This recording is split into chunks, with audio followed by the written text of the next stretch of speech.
उसके husband mic और बेटी क्लियर को, जो कि माइक की आंटी के घर में रहा करते थे, और उन्होंने अब अपना नया घर ले लिया है और वो अपना सामान शिफ्ट कर रहे होते हैं। यहाँ पर एना की माइक से दूसरी शादी थी क्योंकि उसका पहला पति लेक्स काफी अब्यूजिव था और एना ने अपने और क्लियर के बेटर भविष्य के लिए उससे डिवोर्स ले लिया था। अब रात को एना क्लियर को सुलाकर अपना कुछ काम कर रही होती है और उसे घर के स्टोर रूम से कुछ आवाजें आती हैं और उसको लगता है कि माइक शायद ऊपर होगा, लेकिन माइक नीचे से आता है और सोने के लिए बुलाने लगता है। एना को ये काफी अजीब लगता है कि ऊपर से कैसी आवाजें आ रही हैं, और जब वो ऊपर जाकर चेक करती है तो उसे अपना सामान बिखरा हुआ मिलता है, जहाँ पर उसके सामान के अंदर एक क्रूसीफिक्स भी था और वो उसको देखने लगती है और हम उसके पास किसी को देख पाते हैं कि तभी माइक आकर एना को नीचे ले जाता है और हम समझ पाते हैं कि एना के पास कोई स्पिरिट थी। बेड पर अब एना और माइक बात करते हैं, जहाँ पर माइक एना से पूछता है कि लेक्स ने फिर से तो कॉल नहीं किया, जिस पर वो बोलती है कि नहीं, अब वो कॉल नहीं करता, वो सिर्फ अपने पास्ट के बारे में सोच रही है जो कि काफी बुरा था, लेकिन अब सब ठीक हो जाएगा। बट शॉकिंग बात तो ये थी कि एना को लेक्स ने आज ही कॉल किया था और एना ने दोबारा कॉल करने पर कॉप्स बुलाने की धमकी भी उसको दी थी। हालांकि ये बातें वो माइक को नहीं बताती। खैर अगले दिन माइक अपने काम पर निकलने लगता है और क्लियर भी स्कूल तक निकल जाती है।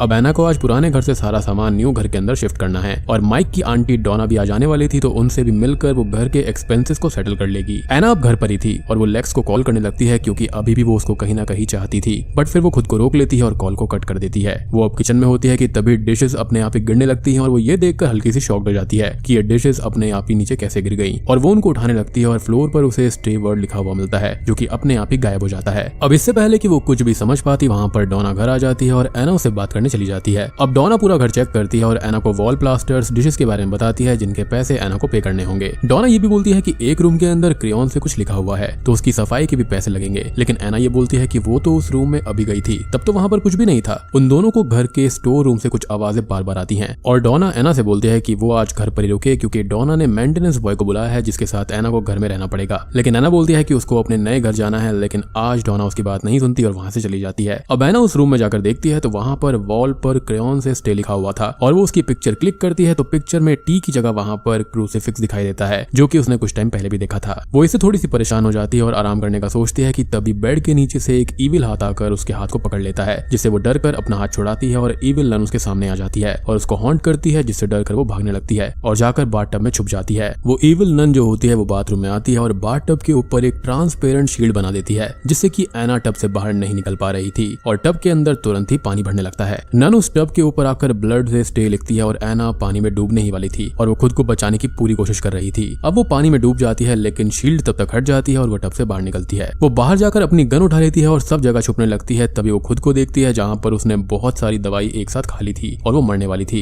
वो खुद को ऐसे देखकर परेशान हो जाती है और बोलती है कि वो बच जाएगी, लेकिन तभी वहाँ पर नन आ जाती है और उसे चुप करने लगती है। अब नन उसे उसी क्रूसीफिक्स से स्टैब करने ही वाली थी, लेकिन एना उसको शूट करके दूर कर देती है और वहाँ से भागने लगती है। वो अब एक विंडो के पास में जाकर उसे ओपन करने की कोशिश करती है बाहर जाने के लिए, लेकिन विंडो ओपन नहीं होता। अब उसे बाहर लेक्स दिखता है जिससे कि वो हेल्प मांगती है, लेकिन वो हेल्प करने से मना कर देता है और ये रियल लेक्स नहीं था बल्कि एना को मेंटली तोड़ने के लिए ये नन उसको विजन्स दिखा रही थी। अब तभी अचानक से ही घर की डोर बेल रिंग होती है और वो डोर ओपन करने जाती है तो डोर पर मेंटेनेंस बॉय था जो कि कोई और नहीं बल्कि केनेथ ही है, यानी कि वो स्टार्टिंग वाला बंदा। अब डोर को ओपन करके वो अंदर आने लगता है, लेकिन डोर उसको ब्लॉक कर लेता है और एना उसे घर से बाहर धक्का देने लगती है, लेकिन केनेथ ये बोलता है कि उसे अंदर आने दो क्योंकि वो जानता है कि यहाँ पर क्या हो रहा है और वो नन यहाँ पर सब कुछ कर रही है और एना उसे अंदर खींच लेती है। अब उन दोनों को ही नन हॉन्ट करती जाती है, लेकिन वो दोनों उसे बचकर गैराज जाकर छुप जाते हैं। केनेथ अब नन के बारे में एना को बताता है कि उस नन का नाम असल में सिस्टर कैथरीन है। इस घर की जगह पर 100 साल पहले एक कॉन्वेंट हुआ करता था और उस नन की यहीं पर डेथ हो गई थी, जिसके बाद उसने यहीं रहकर इस जगह को प्रोटेक्ट करने का फैसला किया है और ऐसा इसलिए क्योंकि वो गॉड की चहेती बनना चाहती है और उसको लगता है कि एना उसके रास्ते में आ रही है तो वो एना को मारना चाहती है।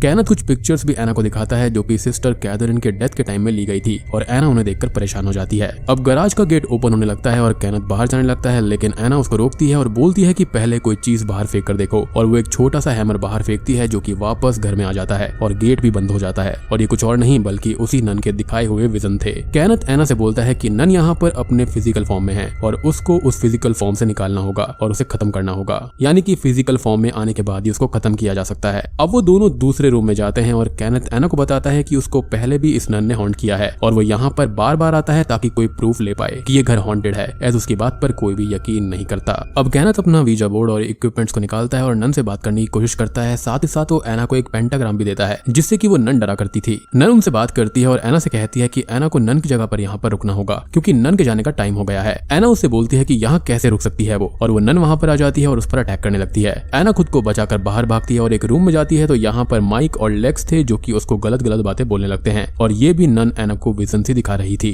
एना अब उस रूम से भागने की कोशिश करती है लेकिन वो वहीं पर वापस आ जाती है और अब उसे क्लेयर मिलती है और वो उसको बताती है कि एना कभी नए घर में गई ही नहीं और उसकी लाश इस घर में मिली थी, जिसे सुनकर एना शॉक्ड हो जाती है कि वो मर चुकी है। लेकिन यहाँ पर ये भी क्लियर नहीं थी बल्कि वही नन थी जो कि एना को क्रूसीफिक्स से स्टैब कर देती है। एना वहां से भागकर बाथरूम में जाती है और उस क्रूसीफिक्स को निकालकर अपने घाव पर कुछ बांध लेती है। अब उसे केनेथ की आवाज स्टोर रूम से आती है और वो वहां पर जाकर देखती है तो केनेथ के पैर में भी चोट लगी हुई थी। नन वहां पर आकर उन दोनों पर अटैक करती है और एना के पेट में स्टैब कर देती है, लेकिन वो लोग खुद को बचाकर नीचे आ जाते हैं और उन्हें डोरबेल सुनाई देती है और वो डोर के पास में जाते हैं। अब वो लोग ये देखते हैं कि डोना मेन डोर पर खड़ी हुई थी और डोर ओपन कर रही थी और वो लोग उससे हेल्प मांगते हैं, लेकिन डोना उन्हें देख ही नहीं पाती और ना ही सुन पाती है, जो कि नन की करनी थी। नन अब उनके पास में आने लगती है लेकिन डोना डोर ओपन कर ही लेती है और वो दोनों बाहर चले जाते हैं और नन घर से बाहर उनका कुछ भी नहीं कर सकती, यानी कि उसकी शक्तियां जो थी वो इसी घर तक सीमित थी। एना बेहोश होने लगती है अपनी चोट की वजह से और देखती है कि वो हॉस्पिटल में है और सब लोग उसके पास हैं। कहानी अब 3 महीने आगे बढ़ती है और एना अब माइक और क्लेयर के साथ अपने नए घर में थी। उस हादसे से वो बच तो गई थी लेकिन उसे कुछ भी याद नहीं था कि आखिर उसके साथ में हुआ क्या था।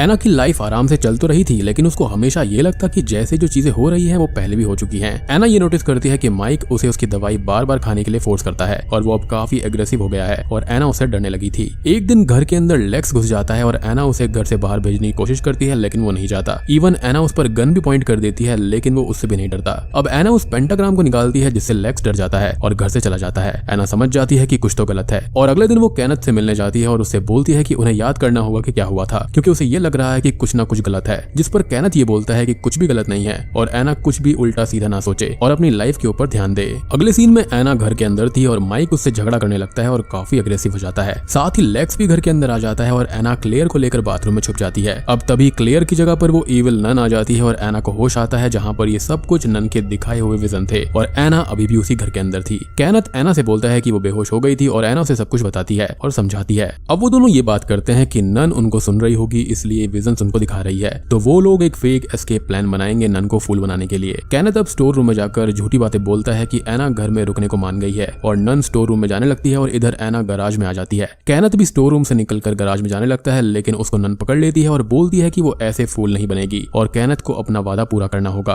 अब केनेथ एना के पास में आता है और उस पर अटैक करने लगता है और ये बोलता है कि वो इस घर में 3 साल पहले ही मर चुका है और यहाँ पर फंसा हुआ है और आजाद होने के लिए उसे खुद की जगह पर किसी और को इस घर में कैद करना होगा। वो अब एना पर अटैक करने लगता है लेकिन एना उसका हैमर छीनकर उसे मारकर दूसरे रूम में चली जाती है। अब वो फ्लोर तोड़ने लगती है नीचे के रास्ते से बाहर जाने के लिए और नन उसके पास में आती है और बोलती है कि उसकी जिंदगी जीने लायक नहीं थी और फादर ने उसे बोला था कि अगर वो खुद को मार देगी तो हेल में जाएगी, लेकिन उसने फादर की बात नहीं मानी और खुद को मार दिया, जिसके बाद में उसे इस जगह को प्रोटेक्ट करने का मौका मिला और वो आजाद होना चाहती है। नन एना के पास आने लगती है लेकिन एना फ्लोर तोड़कर नीचे चली जाती है। नीचे उसको माइक और लेक्स के इविल फॉर्म हॉन्ट करते हैं और वो उनसे बचते हुए आगे बढ़ने लगती है। अब उसके पास में केनेथ का गोस्ट आता है और वो उसको बेहोश कर देता है यहीं ट्रैप करने के लिए। कुछ ही देर के बाद में होश आने पर उसको अपने आसपास ढेर सारे भूत दिखाई देते हैं लेकिन वो खुद को संभाल कर आगे बढ़ने लगती है और घर से बाहर निकल जाती है। अब वो पास में रखे हुए ट्रक को लेकर अपने घर जाने लगती है लेकिन रास्ते में उसे माइक दिखाई देता है जो कि पुराने घर पर जा रहा था। वो माइक को बचाने पुराने घर पर जाती है लेकिन माइक अब तक घर के अंदर चला गया था और केनेथ उसे गन पॉइंट पर रोक लेता है बाहर जाने से और बोलता है कि वो एना को अंदर आने दे, लेकिन माइक मना कर देता है एज वो एना को चाहता था और उसे तकलीफ में नहीं छोड़ सकता था।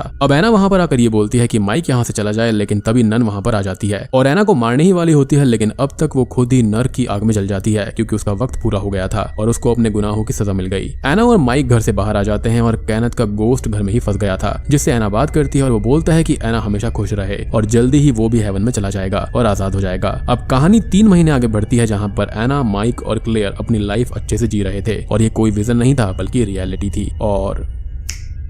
बूम, इसी के साथ में ये मूवी यहीं पर खत्म।